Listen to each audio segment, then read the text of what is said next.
Nous saluons donc aussi tous ceux qui nous rejoignent ou qui vont nous rejoindre dans la semaine sur Internet en suivant la prédication de ce dimanche matin. Nous sommes heureux que beaucoup dans le monde, on peut le dire aujourd'hui, suivent aussi ces moments là chez eux dans leur pays. Je vous propose encore maintenant une lecture, si vous le voulez bien, alors qui servira, elle, de fondement à notre méditation. Psaume 23. Presque au milieu de la Bible, le livre des psaumes.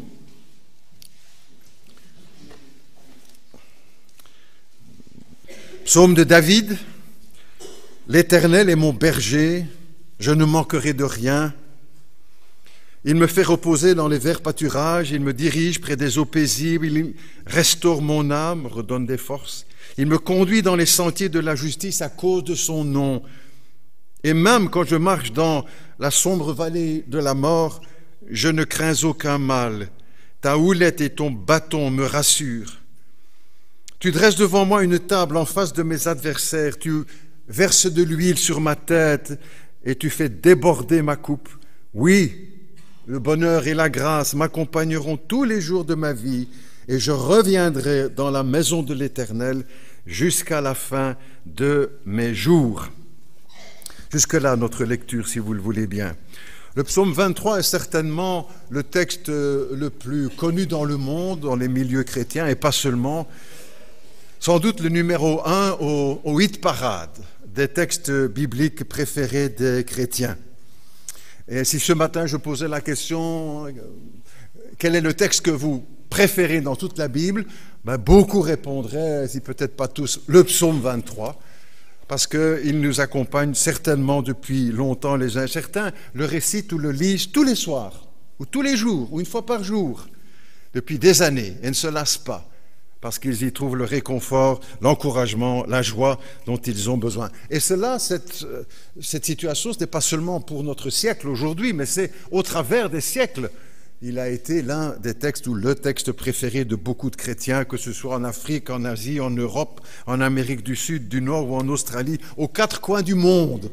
C'est ce texte qui retient l'attention et le cœur des... C'est un texte universel, on peut le dire comme ça, toute la Bible, bien sûr, mais peut-être en particulier celui-là.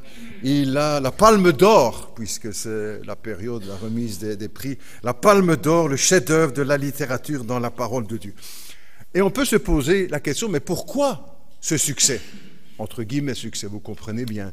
Pourquoi ce succès? Je vous propose 7 raisons, courtes, rapides, bien sûr. Tout d'abord parce que ce psaume est court. Et ça, c'est une leçon aussi pour tous les prédicateurs, il ne faut jamais être trop long. Pas seulement les prédicateurs, mais chacun de nous. Il est court, et il est donc facile à cerner. Ce n'est pas un texte la lecture demande 2 heures.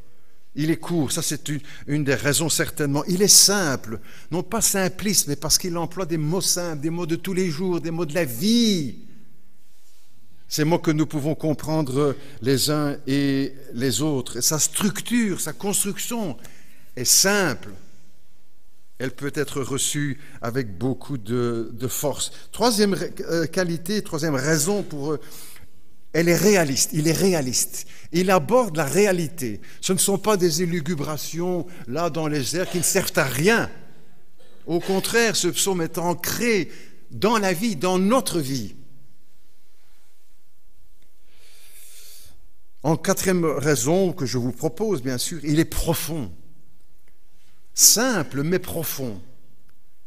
Et si vous notez cela, par exemple aussi pour d'autres textes, dans l'Évangile selon Jean, c'est un texte très simple qui emploie des mots très simples, mais d'une profondeur. Même chose ici dans ce psaume. Une cinquième raison, c'est parce que, encore juste sur le précédent, parce qu'il aborde les questions de fond, ce psaume 23. Ce n'est pas du superficiel, ce n'est pas du... C'est du profond. Une cinquième raison, c'est parce il offre des certitudes.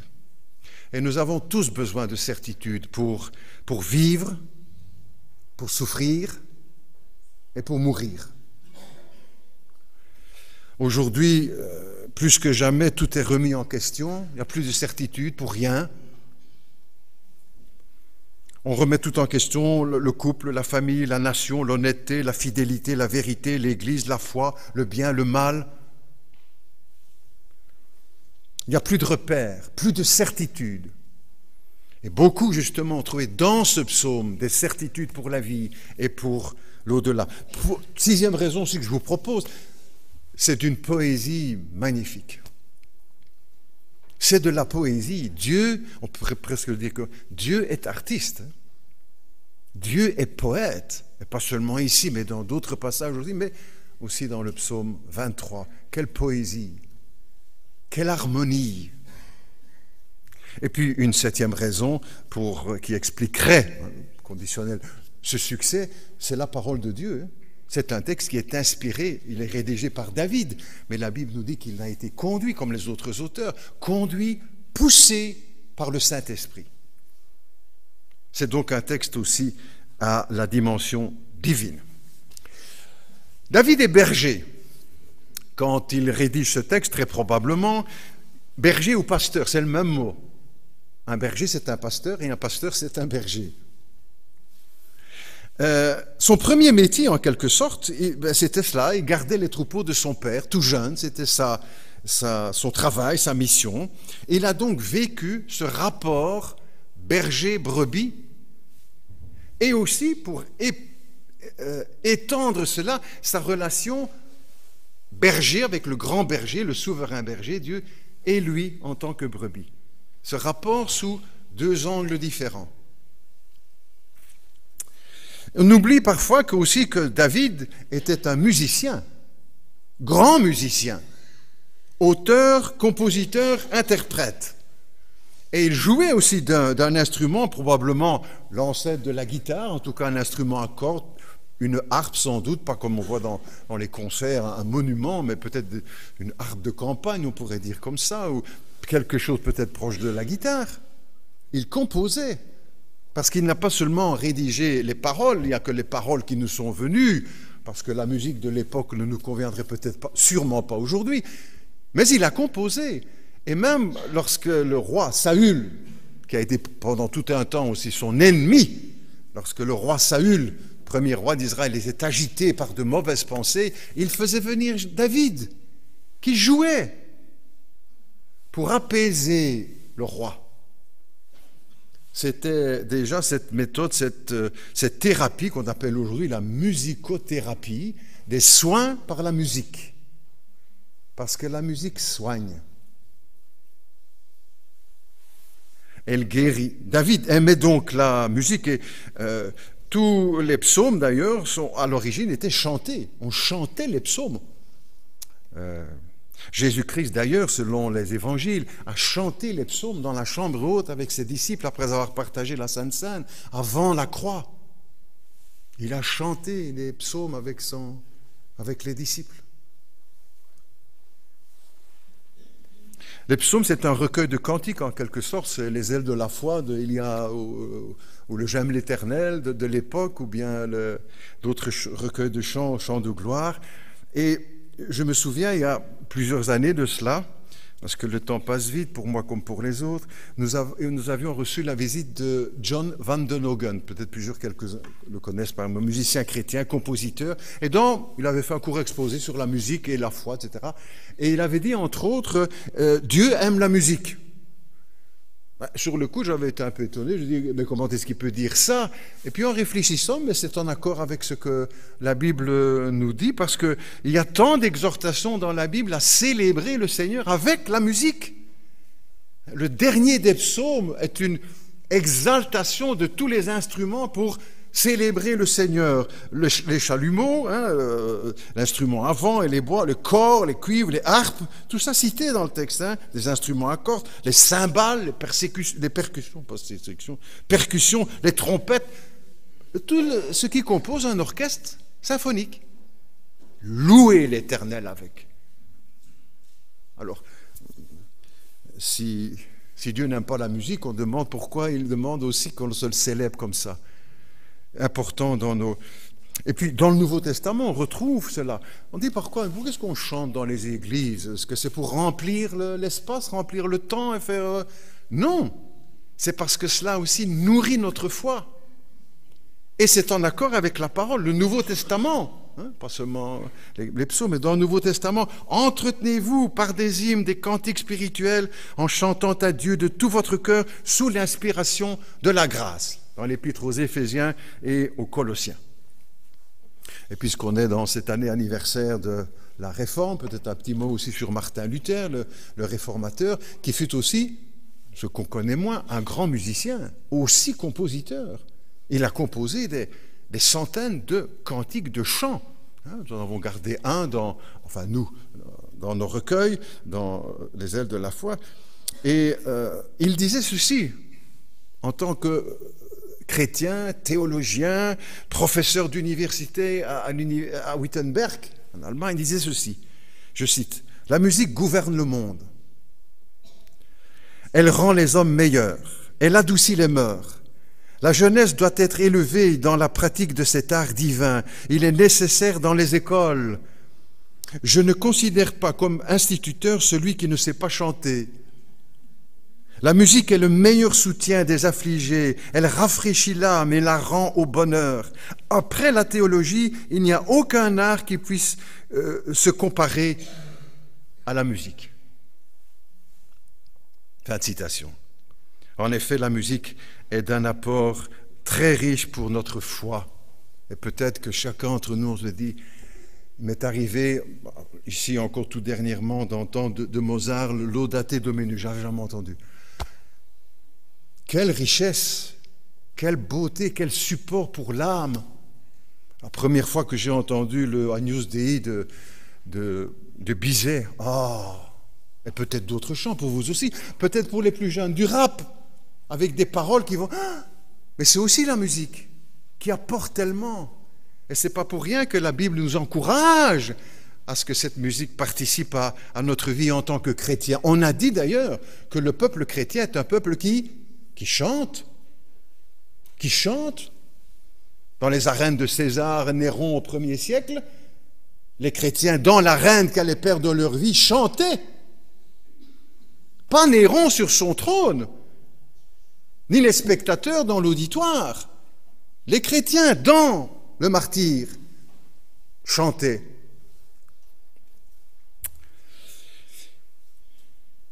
Pendant que, sur ce thème encore, pour montrer aussi toute l'importance, je crois que ça peut tenir, dans les camps d'enfants, de petits ou ceux que nous organisons, ou d'autres parmi nous qui organisent aussi ces camps à Limoges, parmi les meilleurs moments de la journée, c'est le temps où l'on chante, où les enfants chantent. Et quand ça chante, hein? Ouh! Peut-être qu'ils ne vont pas retenir les versets bibliques, mais les paroles des chants, oui. Et nous-mêmes, si on faisait un peu le test, je parie que tous, nous connaissons davantage de paroles de chants que de versets bibliques, parce que la musique et les paroles entrent plus facilement dans notre cœur, dans notre âme. Ça fait partie de la vie chrétienne, bien sûr, pour chacun de nous. Maintenant, dans plusieurs textes de la Bible, l'Esprit de Dieu compare le chrétien à une brebis. Jésus a fait de même, c'est pour ça qu'on a lu le texte de Jean 10, quand il a pris le rôle de berger. Je suis le bon berger, je donne ma vie pour mes brebis. Lui aussi, comme David, compare le chrétien, le croyant, à une brebis. Dans Luc 15, le texte que nous avons lu aussi, la parabole de Jésus sur la brebis perdue, la brebis égarée. Jésus prévenait aussi dans ce texte, et il est bon de le retenir, il nous a prévenu aussi qu'il y a des loups déguisés en brebis. Jésus n'était pas un rêveur, il avait les pieds sur terre, on pourrait dire. Il venait d'en haut, et il a parlé des réalités, n'est-ce pas? Des faux bergers, des mercenaires. Et l'expression qui travaille pour de l'argent, c'est ce que ça veut dire, nous, aujourd'hui. En effet, il en est beaucoup de ces faux bergers qui se sont levés et qui prétendaient pouvoir conduire les hommes au bonheur et à l'épanouissement Au lieu de cela, ils les ont conduits à la mort. Ils ont égorgé les brebis, par milliers, par millions certains, et qui sont encore honorés aujourd'hui.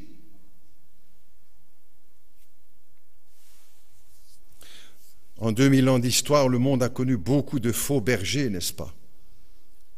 Aujourd'hui encore, en Russie, à Moscou, sur la place rouge, dans le mausolée de Lénine, au pied du cercueil en verre, il y a une plaque sur laquelle il est écrit, entre autres, « Il fut le berger des peuples ». Pour les conduire où? À la mort? Et combien d'autres à côté de lui? Ou encore aujourd'hui, n'est-ce pas? On est en pleine campagne pour les élections dans plusieurs pays. Quel déchaînement! Lui, il va nous en sortir, il va être notre berger, il va nous conduire, il va tout arranger.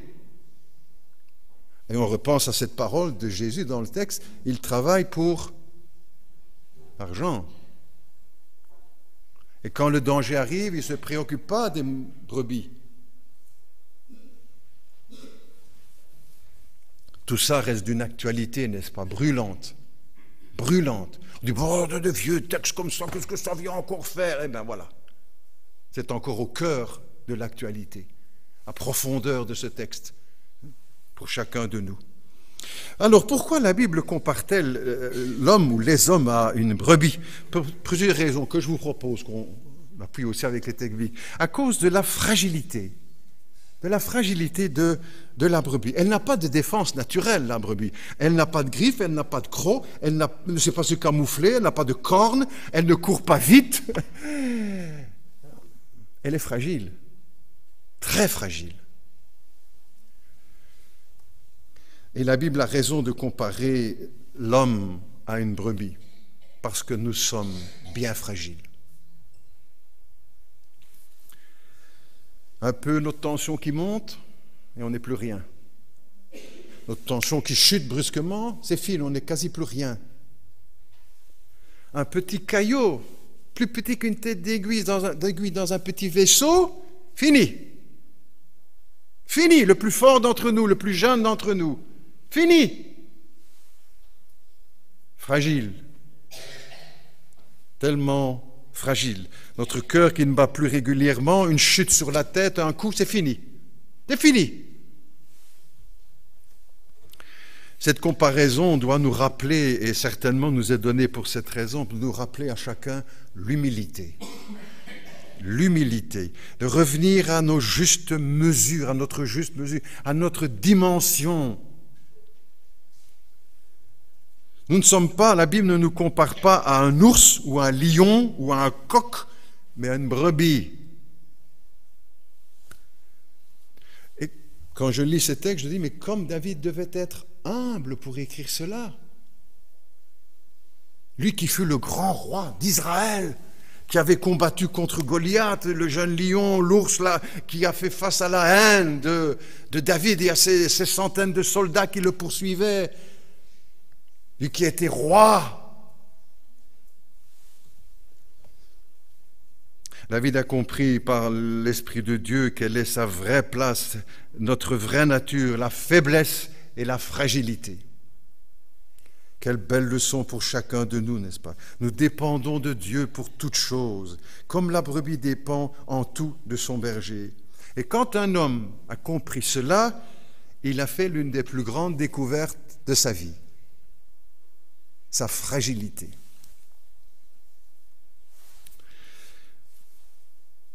Le lion n'a pas besoin de berger. L'hippopotame n'a pas besoin de berger. Le chat n'a pas besoin de berger. Mais la brebis a besoin d'un berger. C'est une question de vie ou de mort.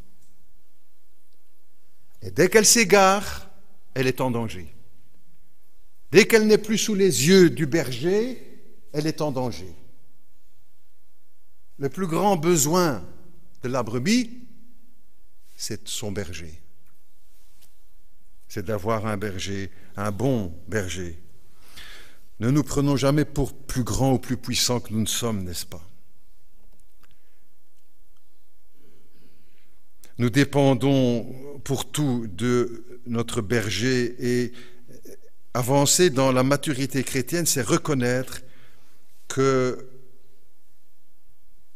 tout cet enseignement se vérifie dans notre vie de tous les jours. Et la maturité, c'est reconnaître davantage cette dépendance vis-à-vis de Dieu. Jésus a dit, vous ne pourrez rien faire sans moi. Le monde prêche un autre évangile. Une autre dimension, elle présente l'homme comme un géant, qui sait tout, qui fait tout, qui peut tout. Je lisais ici dernièrement encore un article courtement dans la presse sur l'univers et les dernières découvertes sur l'univers, etc., le Big Bang, etc., les milliards d'années. Et les dimensions de l'univers, mais c'est à perdre la tête. C'est des millions et des millions, pas de kilomètres, d'années-lumière. C'est à perdre le sens. Et nous, là, au milieu, on est une toute petite planète, et au milieu de cette planète, nous, pour 70, 80, 90 ans. Mais aujourd'hui, on nous présente l'homme comme un géant, qui peut tout, qui sait tout. Nous sommes grands assez pour décider tout seul, pas besoin d'un berger, pas besoin d'un guide, pas besoin d'un sauveur, pas besoin d'un Dieu. Aujourd'hui, l'homme est autonome, il n'a plus besoin de la béquille, de la religion. Il tient debout tout seul. D'ailleurs, il s'est fait tout seul. Ça, c'est très, très à la mode aujourd'hui, n'est-ce pas?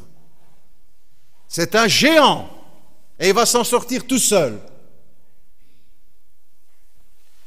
Mais pourtant, vous ouvrez le journal, vous allumez la radio, la télévision, Internet, l'homme est encore en train de ramper dans la boue. L'homme est encore en train de ramper dans la boue. Il est loin d'être un géant. Ah, il sait faire beaucoup de choses, mais pas seulement pour le bien. Tous les scandales et les drames que le monde connaît viennent du fait qu'il ne veut pas, que ce monde ne veut pas du bon berger. Comme Jésus, hors de la foule, nous ne voulons pas qu'il règne sur nous. On va tirer notre plan tout seul. Dieu, dehors. Dehors de nos écoles, dehors de nos institutions, dehors de nos familles, dehors de notre conscience, dehors de l'histoire, dehors de la Constitution européenne, dehors de nos lieux publics, dehors de nos vies, même de Noël, dehors, dehors. Dehors le berger, on s'en sortira tout seul sans toi. Ça, c'est l'esprit de notre société, n'est-ce pas? Est-ce qu'on faut faire la démonstration? Une deuxième raison pourquoi la Bible ainsi nous compare l'homme à une brebis, parce que le brebis n'a aucun sens de l'orientation. Le bouc, oui. Je me souviens de cette histoire vraie d'un pasteur qui, quand il était jeune, était chez ses parents, bien sûr, à la ferme, il travaillait le matin pour traire les vaches, etc. Et puis un jour, avec le papa, ils doivent aller se débarrasser d'un bouc. Donc, on le met dans la camionnette, et hop, ils partent assez loin, dans les montagnes, dans les campagnes, enfin bref. Et puis hop, là-bas, ils chassent le bouc dans la nature. Et ils reviennent à la maison, à la ferme, et quand ils arrivent, qui est là pour les accueillir? Le bouc. Pas la brebis. La brebis, elle est perdue.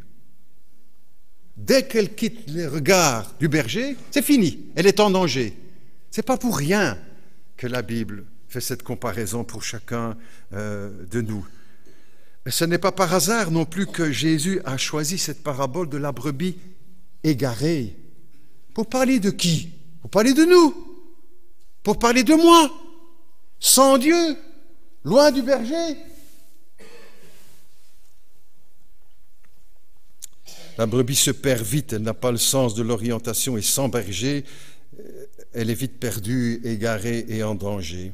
Je vous ai touché quelques mots il y a 2-3 dimanches, je crois, sur le dernier livre de Jean d'Ormesson, homme de l'Acadie, qui n'est pas chrétien, mais qui a quand même de belles pensées. J'aime bien de lire ce qu'il écrit, puis la qualité, évidemment. Et il vient, son dernier livre, hein, enfin le dernier jusqu'à présent, j'ai déjà dit, parce qu'il a 93 ans, 94 ans, mais il continue d'écrire, et de belles choses. Le dernier livre qu'il a écrit, une petite brochure, d'ailleurs, il n'y a pas beaucoup de pages, c'est très bien, il l'a donné comme titre « Guide des égarés ». Guide des égarés.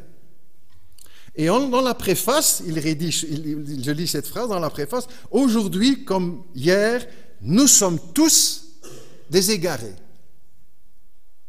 Et dans sa postface, nous ne savons ni pourquoi nous sommes nés, ni ce que nous devenons après la mort. Nous sommes tous des égarés. Ben, je dis, mais monsieur d'Ormesson, c'est la parabole de Jésus, ça. C'est l'enseignement de l'Évangile. C'est vrai. La Bible dit clairement, nous sommes tous des égarés. Certains ont été retrouvés par le berger et d'autres ne veulent pas.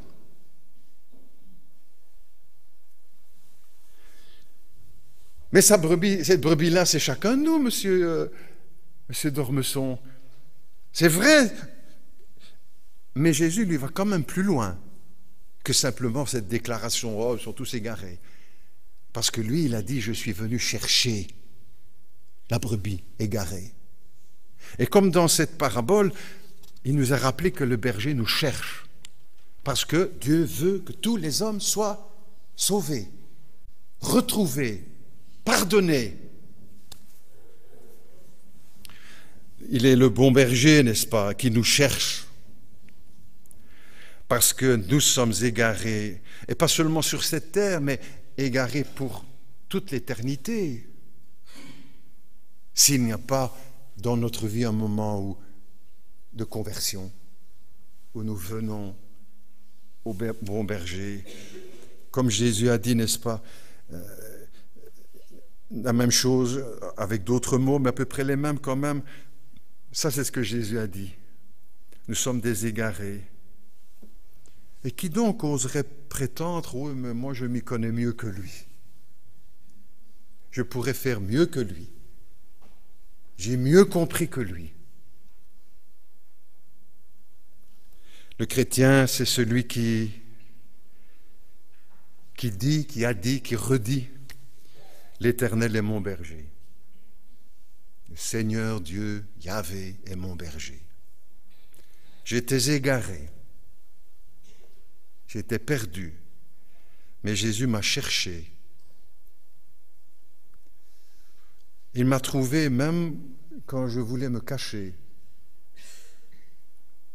D'autres n'ont pas cherché à se cacher, ils se sont laissés trouver par le bon berger.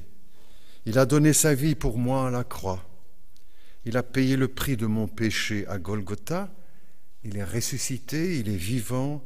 Je lui ai confié ma vie pour ici-bas et pour l'éternité. Tout chrétien dans le monde fait cette profession de foi. Je termine.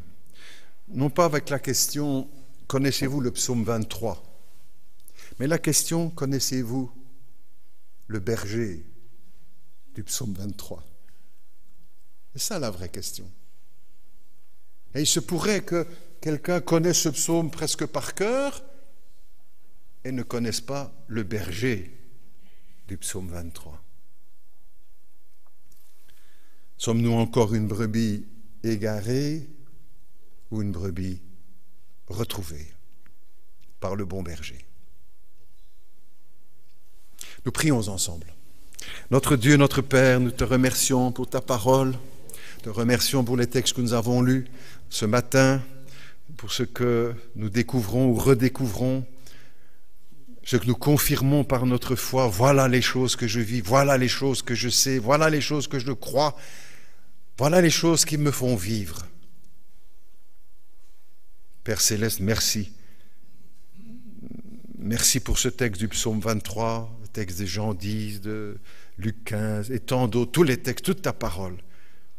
Merci Seigneur de nous avoir trouvés. Merci de m'avoir trouvé, Seigneur. Comme le dit l'Écriture, alors que nous ne te cherchions pas. C'est toi qui nous as cherchés et qui nous as trouvés, qui nous a ramenés à la bergerie qui a pardonné nos péchés, qui nous a donné la vie et qui a rempli notre vie, comblé notre vie. Merci notre Dieu pour ta patience à notre égard et pour tout ce que nous trouvons auprès de toi. Merci parce que tu nous as fait comprendre, chacun nous pouvons dire aussi, pour nous a fait comprendre notre fragilité, notre faiblesse. Merci parce que tu nous as fait découvrir aussi ta force, ton amour, ta puissance. Merci parce que tu as pris le temps de nous chercher jusqu'à ce que tu nous trouves, comme écrit dans la parabole du bon berger. Seigneur, pour cela, nous voulons te bénir.